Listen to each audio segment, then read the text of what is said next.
And so the last few weeks we've been talking about nothing.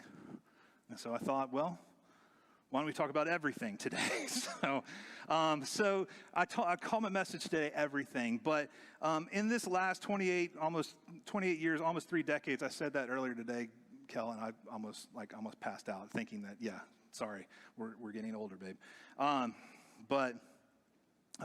told somebody, I had this in my notes and I didn't say it, but my students, my first students when I was back in starting the youth ministry, they had never used the internet to write a term paper. And now we carry around the wealth of human information in our pockets. There's one right there. And it's absolutely amazing what our world is now comparatively. But some things just haven't changed. We have different names for them sometimes that we've worked on over the last 100 or so years. But one of the things that hasn't changed in all that time is growing up. And we all have to grow up. Sometimes people ask me why I've done youth ministry so long, and it's because I don't have to grow up. I had field day with tacos on Wednesday night. It was awesome. Okay, so I get to be a kid until I can't stand up anymore, and that's amazing and fun. But in the midst of all of that, I get to spend time with a group of kids that are in a stage of life that is looking towards trying to figure out what it means to be themselves. And we have all these stages of life that we've put together over the years. We've got prepubescence and puberty, which God love us all for puberty. But adolescence, which is where I spend most of my time working, okay? Adulthood, midlife crisis. How many of y'all felt that one? Yeah, nobody wants to raise their hand for that.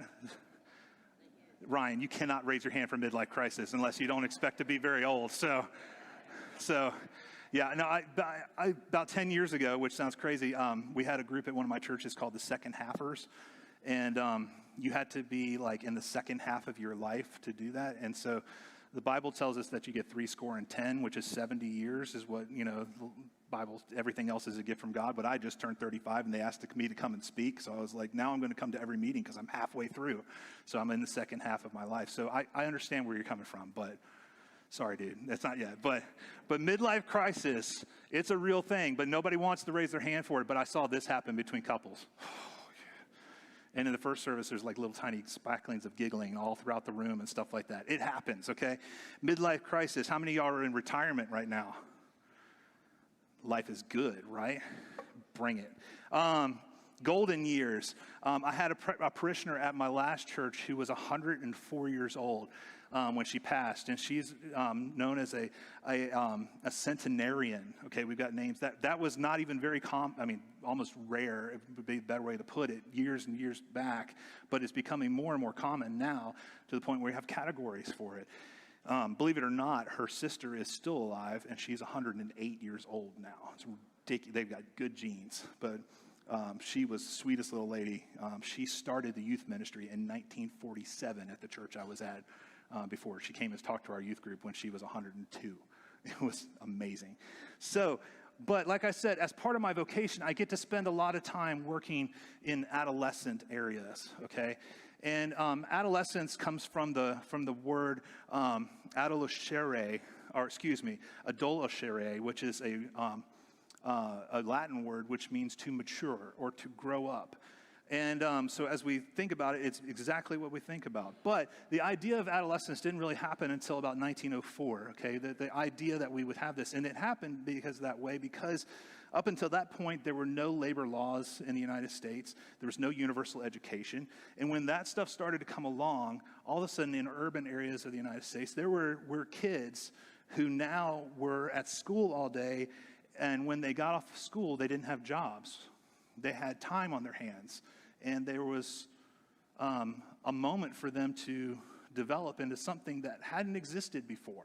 Okay, before that, they would have been taught at home or in a small country school or in an urban school, and then when they're 10, 11, 12 years old, they go to work.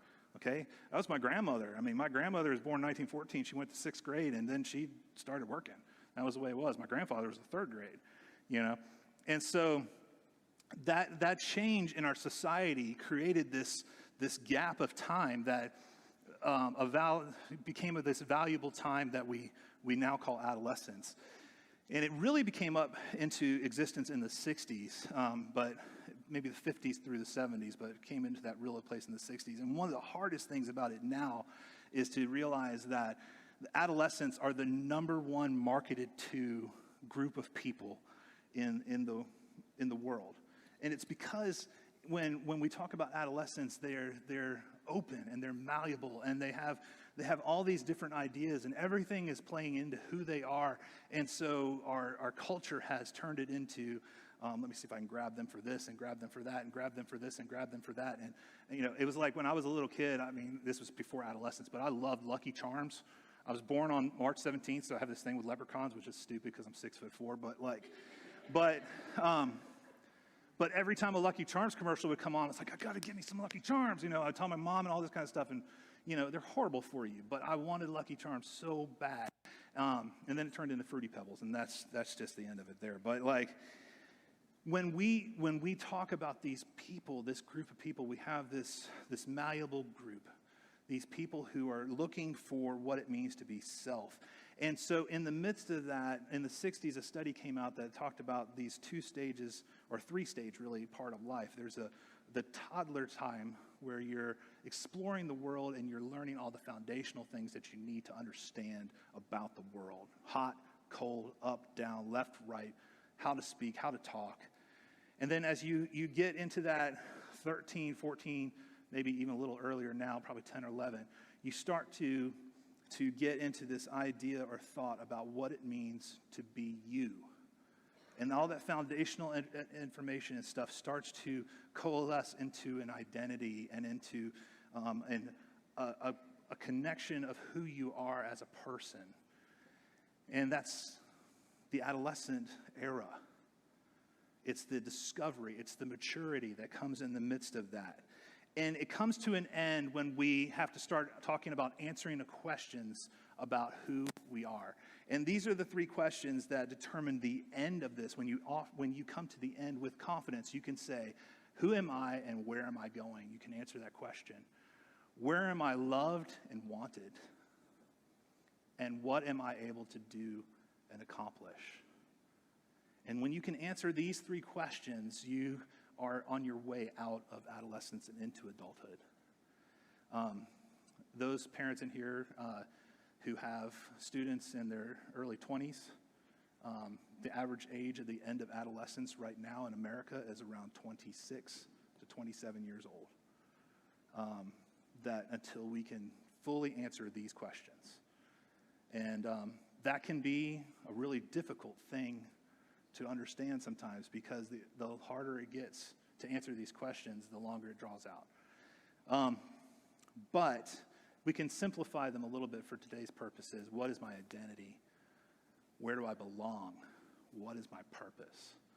And so when I'm talking with students, these are the questions that are running through my mind when I'm getting ready to talk to them. There's what can I say to help them figure out what their identity is? What can we talk about? What can we learn? What game can we play even that helps them belong? What ideas would give them a sense of purpose moving forward in life? And so these are the things that bring us to adolescence. But these particular statements are not something that is just for kids, I don't think. Because I've been at spots in my life where I've come to the place where these questions are re-asked. What is my identity? Where do I belong? What is my purpose? And I've come to these spots in my life where I've been like, okay, I'm lost right now, and I'm not sure what I can do with this. And I've had this conversation with a lot of adults, parents, even grandparents before, because when we get to places in our lives like midlife, or even when we're retiring, and we say, okay, well, for 35, 40 years, I've done this, and this has been where my life has been connected. This is the thing that has been me. This is where I've put my life and where I've done my work. This has been my purpose and my belonging. And all of a sudden, it's all different. And what do I do with my life now? And it's like all of a sudden you're in crisis again and you feel like a teenager, like what is happening? Welcome to like the second adolescence. welcome to trying to figure out what your identity, belonging, and purpose is. And so as we talk about this today, I want to unpack this story or this idea in a little bit different way. And I'm going to ask you guys to kind of use your imaginations and to kind of think like a little out of the box, I guess, maybe, as we're going to read through a parable through the filter of those three words: identity, belonging, and purpose. And it's a parable that's really common and understandable and to us because we hear about it all the time. And it's even a parable that people outside of the church know pieces and parts of. So it's a teaching that has spread deep into culture. And it's the parable of the lost son, sometimes known as the prodigal son. And as we talk about this today, I want to take some leaps and hops through this story and look at the identity, belonging, and purpose that we find in different places of it. And maybe we can see a little bit of ourselves in that story. So we're gonna start in just a second, but let me give you some background. Like I said, this is found in Luke chapter 15. It's the only place in the Bible it's found. It's not anywhere else. Now, Jesus was a rabbi. I'm sure he knew how to make a chair and tables and stuff as a carpenter's son. But when they called him rabbi, they mean it. Okay, he is a teacher. He is a teacher of the law in the faith. It means that he went through the training. He graduated 3 times from training school. Okay, so the way that this would work is they would go from the time that they were a young child all the way through till they were 13 years old, and they would have a bar mitzvah. Okay, those things still happen today, pretty common. If you have any Jewish friends, you've probably been to one. The most amazing thing, a part of that, is that they would memorize, not a few scriptures or things like that, but they would memorize the entire Torah, which is the first 5 books of the Bible. Not like the stories, the 5 books, word for word. Okay, at this time. That was how you got to your bar mitzvah, okay? And you had to be able to recite it, and wherever they asked you to. Like, this is serious stuff, okay? If you were really good at that, okay, and after your bar mitzvah they thought, hey, you got some potential, they would keep you at the temple. The rest of the folks would go off and work in their trades or anything along those lines. They would keep you in the temple until you were 18 years old. And then at 18 years old, they would basically evaluate you one more time. And if you made the cut, you would get to become a disciple of a rabbi. And so you would move forward from there. Those 13 to 18-year-olds, they would go out and work on with their families or whatever careers. Some of them might come and work in the temple as clerks and things like that, or scribes. But they're not going to be rabbis at some point in time. But if you're 18 to 30, they're going to work on you as to become a rabbi yourself. You're going to become a disciple of another rabbi. And at 30 years old, they would set you loose as a rabbi, as a teacher, and you would take on your own disciples. It's not a coincidence that Jesus starts his ministry when he's 30 years old. He has been through this process all the way through, and he is in a place to take on disciples. Now, he doesn't take on the disciples from that nice group from 18 to 30, though, that everybody says these are the great folks out there. He goes out and finds those guys who, when they were 18, or maybe even when they were 13, they said, hey, you can go work on the shop, and you can go work on the boat, you can go make some clothes, you can, I don't know what you can do, you're not staying here. Okay, so he goes and finds those guys. They are fishermen: Peter, Andrew, James, John, Matthew, all these guys who are tax collectors and sinners, and all this kind of stuff. He goes and finds all those guys, those other people, and he takes them on as his disciples and begins to teach them to literally change the world. But in the midst of this, so he's this teacher. He is part of this culture, and he is now reaching into a culture that the religious leaders are not real happy about him reaching into. And so they're grumbling. He's right when he's getting ready to tell this parable, he is hanging out with a bunch of sinners and tax collectors, and the Pharisees come up and they give him a whole bunch of junk about it. And so he's like, all right, well, here, let me tell you some stories and tell you what God is thinking in these moments. So he tells them first about this shepherd who has 100 sheep. And one of the sheep goes off, and he leaves the 99 that are good, okay? And he goes and finds the one that is lost. And he comes back and he celebrates that he's found his lost sheep. And they're giving the picture to these Pharisees. Hey, the lost people, they need God too. And then he tells them a story about this woman who has 10 coins. That's all she's got. But she loses one of them. That's 10% of her life savings. That if you lost 10% of your life savings, you would tear your house apart looking for it too. And so she lost 10% of her life savings. She tore her house apart, found it, and she calls all her friends, hey, I found it, come in, and let's spend it, I guess. I don't know if she has a party. And she wants everybody there to get excited. So he's talking about this way that God sees people and that somebody is lost and they're found, and we should celebrate that. We should celebrate the redemption that takes place in the midst of that. And then he goes from sheep and things that we own to coins and things that we value, and then he's going to talk about people. And so he's taking them on a journey from stuff to a little bit more of security and finances. Now we're going to talk about what it means to be human and how it means to feel this and see it and understand it, hold on to it. And so we're going to start that little hop I was talking about here. And we're right here, right in the story. And it starts there in verse 11. And it says, Jesus continued. This is the third story. He'd already told the other two. He says, there was a man who had 2 sons. The younger one said to his father, Father, give me my share of the estate. So he divided his property between them. All right, we're just going to stop right there for a second, okay? Let's talk a little bit about what this means. Okay, so in this culture, when you have sons and somebody has an estate, the oldest son is going to get 50% when that father dies. He's going to get 50% of that estate, and all the rest of that estate is going to be split up between all the other sons and the people. But how many sons did this guy have? 2 sons. So what are they going to get? 50-50. They're each going to get half. He's not getting the shaft or anything along those lines, all right? So he doesn't really have a problem to worry about here, but let's just be very clear for a second. They get that money, they get that part of their inheritance when what happens? When dad dies, okay? When dad dies, they get that half of the inheritance. So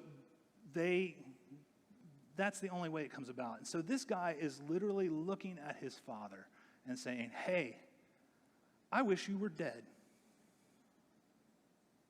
so I could get what's mine.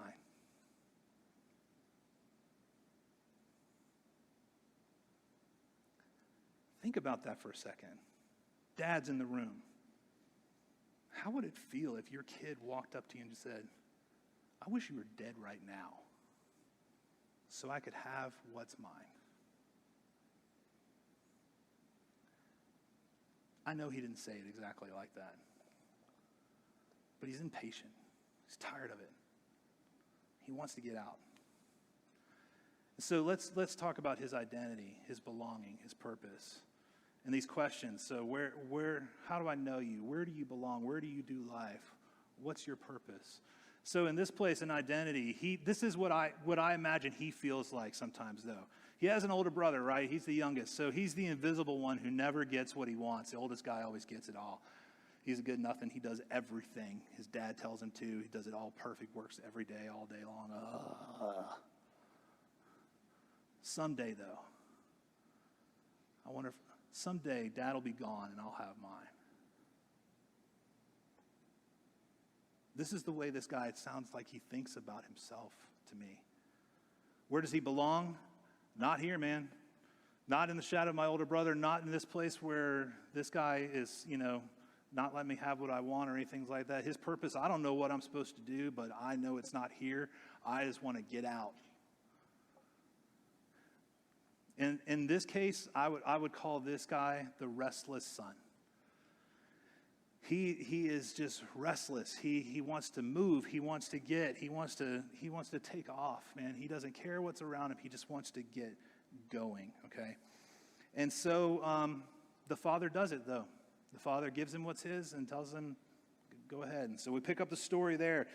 Verse 13, not long after that, the younger son gets together all he has, And he set off for a distant country, and there he squandered his wealth in wild living. And this wild living is the term debauchery, okay? It's drunkenness, it's craziness, it's the party on the rooftop, kind of, losing it and burning out your credit cards and whatever, kind of lifestyle. He just totally, it just takes off. It's really interesting. In the original language, the squandered his wealth, it says he dissipated his being, is what the words translate as. He dissipated his being, like just everything that he was gone, okay, into this living. And this son I would call the BMOC. Anybody know what the BMOC is? The big man on campus? I don't know. So the big man on campus, his identity, if you were to ask those same questions, how do I know you? Hey man, I am the rich, fun guy. I have no boundaries. Watch me. Come on. This is me. Watch me. There's nothing about me. I have everything. Where do you belong? I belong on the top. Nobody tells me what to do or where to be. I'm a self-made man, okay? That's where I belong. There's nobody else around me. I'm at the pinnacle. I've got it all. Boom. Watch it. His purpose in life is to milk life and get everything he always wanted. Everything that he thought that he didn't have at the other place, he wants it all, and he wants it now. Okay? Now, as I think about this person, I unfortunately have a little bit of connection to somebody who lived this way. And it's not unfortunate, it's the situation that's unfortunate. But I will say ahead of time that Jesus came in and changed that situation. But this guy, at one point in his life, was my father. My dad grew up in a very, very poor family. They had no power, no electricity in their home, 8 children, 2 bedrooms. In a tiny little house in the mountains in Virginia. And he is the only one of those 8 kids to go to school. His family, his brothers and sisters basically disowned him because he left home and went to college, and he paid for it, scratched every penny to get there himself. He made it to the top. He went from a poor kid on the street with nothing to the president of a fairly substantial marketing firm in Virginia. And that dude, he was successful. He had it all, okay? And if you knew him, he had it all, and you knew that he had it all because he would tell you. Okay, he was not. Well, my brother put it that he was prideful to the point of arrogance. Is what my brother said at one point. Jesus changed my dad. I will say that, and I can say that with all truthfulness. He changed my father all day long. But there was a point in time when he was on the top and nobody was going to tell him what to do. And it was a scary time in a lot of ways. But a lot of times what we don't realize in those purpose in those places, when you're the BMOC and you're on top, all it takes is something on the bottom of that thing to come undone, and your whole pyramid starts to tumble. And my dad had left that marketing firm, started his own business, was doing really well, and then the recession in the early 90s hit, and he lost it all. In one deal, he lost it all. And we almost lost our home. We almost lost everything. And we were still okay. I mean, we were a middle-class family still in America, but we went from an upper class to a middle class hard really fast. And it broke my father in a lot of ways. And so when we talk about this type of person, that's the type of person that I'm talking about, is this person who's just like living on the top, but you're living on the edge, man. You're living on the edge of the pinnacle of a whole bunch of stuff underneath you most of the time. So we jump on, and so here's that thing that comes along the line, like the recession in the early 90s for my dad. Verse 14, after he had spent everything, there was a severe famine in that whole country where he was, and he began to be in need. So he went and hired himself out to a citizen of that country, who sent him to his friends, to his fields to feed pigs. He longed to fill his stomach with the pods that the pigs were eating, but no one gave him anything. And those pods, I don't know if you've seen them. Sometimes you'll see a carob tree still around here. They're really common in the Middle East, but it's like this long, like kind of brown, nasty, it looks like a squashed chocolate bar, but it's so dry and horrible. And that's what they fed the pigs because it was just trash, okay? That's what he longed to eat, but nobody gave him anything. This son we're going to call the starving son, because his identity, his belonging, his purpose. If somebody said, "How do I know you?" That person would say, I'm the broke guy who's starving in the pig field working for a stranger. Where do you belong? I don't belong anywhere. I don't have anything. I don't have anybody. I was at the top. I was all by myself. Now I'm at the bottom, and I'm all by myself. I live in the servant bunks, so the barn next to the pigs. What's your purpose? I don't have a purpose. I just exist. I work, I sleep, I repeat. Work, sleep, repeat. And sometimes you don't have to hit rock bottom to be the starving son. Sometimes you just get into that place where everything is just work, sleep, repeat.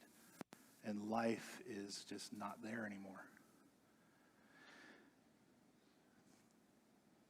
It's a place where we atrophy. It's a place where we lose our strength. It's a place where we feel lost. But then there's this pretty amazing line in the scripture. It's profound and it's so quick, okay? But verse 17, it says it, and all you young folks who just graduated high school and all us old folks who have not graduated high school for a long time, this one line, when he came to his senses, is a very important line for all of us to remember. When he came to his senses, okay, when ding, wait a second, I used to know this guy called my dad, okay. When he came to his senses, he said, how many of my father's hired servants, which is what I am now, have food to spare, but what am I? I'm starving to death. I will set out and go back to my father and say to him, Father, I have sinned against heaven and against you. I am no longer worthy to be called your son. Make me like one of your hired servants. So he got up and he went to his father, but while he was still a long way off, his father saw him and was filled with compassion for him, and he ran to his son, threw his arms around him, and kissed him. The son goes into his speech. The son said to him, Father, I have sinned against heaven and against you. How many of y'all have rehearsed a speech for somebody like this before? I've sinned against heaven. I've sinned against you. I am no longer worthy to be called your son. But the father said to his servants, quick, bring the best robe and put it on him. Put a ring on his finger and sandals on his feet. Bring the fatted calf and kill it. Let's have a feast and celebrate, for this son of mine was dead and is alive again. He was lost and is found. So they began to celebrate. And this son we will call the restored son. And this is what his identity, belonging, and purpose might look like. And it comes with a deep set of humility and a deep heart of understanding of what he had been. He said, I am the son. How do I know you? I'm the son of my father. Here's the ring to prove it. Now, signet rings, this ring that he tells him to put him on it's a signet ring. And if he were to go and to do business on behalf of his father's property or estate or business, somebody will say, well, who are you? And he would say, I am the son of this person. And he would hold up that ring, and that crest that was on that ring would prove his belonging to that family. It's his idea, his identity that gives him the authority to live and to work and to do and to be who he is and who he was born to be. I'm the son of my father. Here's the ring to prove it. Not his work, not his everything that he's done, but the grace of his father to give that back to him. Where do you belong? I belong in my father's household with life, safety, and everything that I need. This is a guy who had experienced the loss of everything. He comes home and finds everything the way it was, restored back to who he was, and knows that he belongs there, not just because it's his home where he grew up with daddy, but he belongs there because that is the best place for him to be a part of. And his purpose is to live and to work with his Father, to be in that relationship, to be connected to him, to be his representative in that respect. You can see where this is going, right? It's not hidden, by the way. So there is another son in this. We're not going to read all of his story just for the sake of time because it's already too late. But this guy is called the bitter son, is what I'll call him. He's the older brother. And he's been there. He's been working the whole time. He never left. He never messed anything up. He's been doing all this kind of stuff. And he gets really mad with his father for taking care of this other guy. And he kind of sounds like those Pharisees who's a little mad at Jesus for hanging around with these other people who were starving and thought they were the BMOC of the day, you know. His identity, he's the future head of the household for them. He's just building stuff for his father, but he knows that at some time, hey, it's all about him. And he gets it done, and he's building something, but he's building it for his future, you know. It's all about him. It's not about the Father anymore. And that guy is what Jesus is trying to help them say. Hey, listen, stop being this dude. Don't be bitter. Don't be bitter that people have found life. Understand, this is the direction. So that's the same question today I would have for you as we kind of try to land this plane a little bit. Is like, what part of this story sounds like you? And if you're walking today as a restored son, that's amazing. But a lot of us in the room have spent our time in life and struggled in different places with being restless and wanting to get out and move and get away from God and stop getting on top of all the stuff that I'm doing. I just want to come to church on Sunday morning and sing the songs and leave, man. I don't want all this stuff in my life. I want to do what I want when I want it. And we feel that restlessness. They feel that draw of the world around us. And we find ourselves away in that place. And then some of us are in a place where we're just trying to figure out, you know, how to get to the top. How do we make it up there? How do we be the person that we want to be up there on the top? How do we be the big man or the big woman on campus? And, you know, we're selling out everything that we have to get there. And maybe you feel that teeter, man, it's exciting. Maybe you feel like you're up there and it's like, man, this is going to be great. It's going to be great. It's going to be great. Maybe you're already in that place where you're starving. You know, as I thought about this, though, the starving one is deceptive because Kelly and I have had the opportunity to be in Central America a lot and work in third world countries down there in the past and taking people from some pretty affluent areas down into those areas and take them into a third world country where there's a young man who walks across in front of you and he's 12 years old and he's naked because he just doesn't have anything, okay? Not because he's, you know, perverted or anything like that. He literally doesn't have clothes. And people live on dirt floors, and it's like my dad, no electricity, no water, and you know, there's 8 kids living in one room, and like, I've had these people from these communities look at that family and they go, wow, they have nothing, and they are happier than I am. And they didn't know it, but they have been starving to death in the middle of what they thought was life, and they've been starving. And maybe that's you today. But hopefully all of us, no matter where we are, we will come to our senses and know that there is a Father who has created us to be in his image, and we are meant and we are crafted and put together to be in his household, to work in his life and his kingdom, to be under his authority, to wear his ring, to be in this world around us and to do business with this world, bringing his kingdom to the world and bringing light into darkness. And this is the restored son that Jesus died on the cross for. We are Easter people because we are not dead.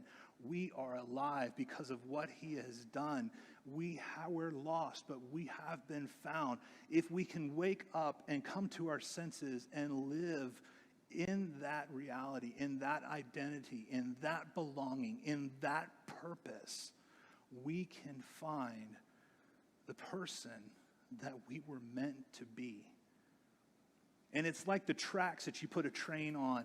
And if you put an engine on that track, and as long as it's pointing in the right place, whatever gets pulled behind it is going there. So if you're a doctor, if you're a carpenter, if you're a plumber, if you're a military person, if you're, whatever you are, if your purpose and your identity and your belonging is found in the Father's household and through the power of Jesus Christ, whatever you pull behind it is going to be under the authority and the covering of that house.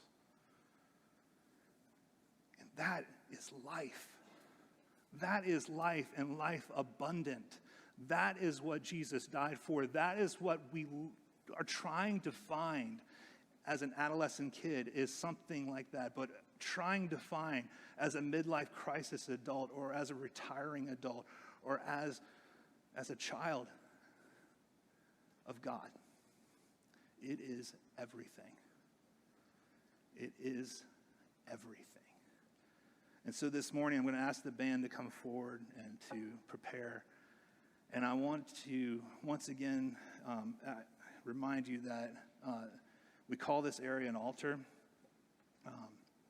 It's just the front of the stage. There's nothing like, it's kind of like the hand thing earlier. There's nothing magical about this place. But there is something unique and powerful about making a step and a move in your own life that says, I'm going to move my position. When the young man in this story made a decision and came to his senses, he left one place and went to another. And so there is something significant and important about leaving a place and coming to another place in your heart and your mind that helps you understand what you're deciding. And so we call this place an altar because it's a place where we come to do business with God. It's a place where we come to sacrifice and lay something down that we don't want anymore in worship to him and recognition of his power, and we leave it there for him to consume. And so I invite you to come to the altar and allow God to consume your restlessness, consume your pride and your arrogance and your bemockness, and consume your starving, and to allow him to give you life, and life more abundantly. Let's pray. Father, this morning we thank you that you are a good Father, that you are a faithful Father, that even when we want to go, you are wise enough to let us go instead of fighting with us.